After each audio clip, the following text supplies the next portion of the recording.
എത്ര രൂപ ചെലവായി? എനിക്ക് ഏറ്റവും കൂടുതൽ വരുന്ന ഒരു ക്വസ്റ്റ്യൻ ആണ് കേരളത്തിൽ നിന്ന് ലഡാക്ക് പോകാൻ വേണ്ടിയിട്ട് എനിക്ക് എത്ര രൂപ ചെലവായി എന്നുള്ളത്. ഞാനിത് 2 പാർട്ടായിട്ട് ചെയ്യാം. ആദ്യത്തെ പാർട്ടിൽ കേരള ടു മണാലി. ആഫ്റ്റർ എന്റെ ഡീഹൈഡ്രേഷൻ, ഫുഡ് ഇൻഫെക്ഷൻ, പനി, സെൻസർ കംപ്ലൈന്റ്, വണ്ടീന്റെ ആക്സിഡന്റ് എത്രയായി നമുക്കിപ്പോ നോക്കാം.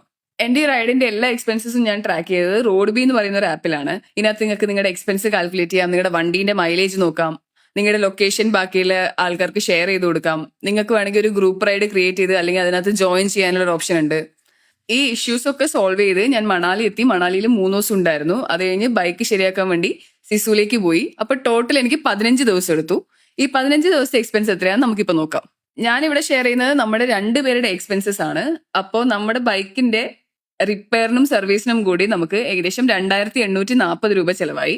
2 പേരുടെ ഫുഡിന് നമുക്ക് 8686 രൂപ ചെലവായി. സ്റ്റേന് 23,760 രൂപ ചെലവായി. ആൻഡ് ഫ്യൂവലിന് നമ്മുടെ 2 ബൈക്കിനും കൂടി നമുക്ക് 18,176 രൂപ ചെലവായി. അപ്പോ നമ്മുടെ ടോട്ടൽ എക്സ്പെൻസ് എത്രയാന്ന് നോക്കിയാലോ ഗൈസ്. 55,979, ലിറ്ററലി 56,000 രൂപ. ഇവിടെ നിന്ന് ലഡാക്ക് സർക്യൂട്ട് കംപ്ലീറ്റ് ചെയ്ത് തിരിച്ച് മണാലിയിൽ എത്താൻ വേണ്ടി എത്ര എക്സ്പെൻസ് ആയി എന്നുള്ളത് ഞാൻ വേറൊരു വീഡിയോയിൽ പറയാം. Bye guys.